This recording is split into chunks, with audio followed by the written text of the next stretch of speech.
Bougeur de fois, hein, si ça passe pas, il doit. Des blocs de béton comme premier jalon d'un chantier d'ampleur. On pose les premières pierres de la digue, donc c'est-à-dire commencer à renforcer les fondations des ouvrages pour pouvoir monter justement le mur en anti-submersion. L'objectif, construire une digue le long de l'avenue de la Libération. Plus d'1 kilomètre de long, 7 mètres de hauteur, pour résister à la pression de l'eau dans cette zone inondable, soumise aux marées, bien qu'à 30 km des côtes. Si on cumule plusieurs paramètres comme des coefficients de marée importants, du vent, etc., le risque c'est d'avoir une tempête qui en fait inonde tout un quartier de Rochefort. Donc ce mur est vraiment construit pour protéger tout le quartier derrière.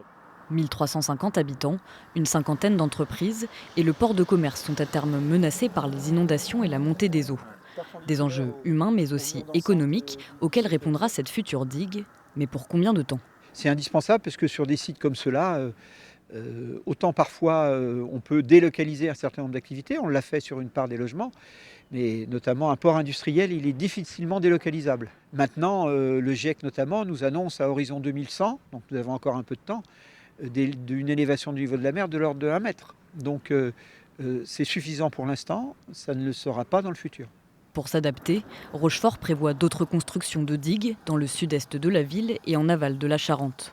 Ces travaux, portés par le département, font partie du plan digue, qui s'étendra jusqu'en 2030. À Rochefort, au-delà de prévenir des inondations, cette digue aura pour but de relier par un chemin paysager le quartier Libération au centre-ville.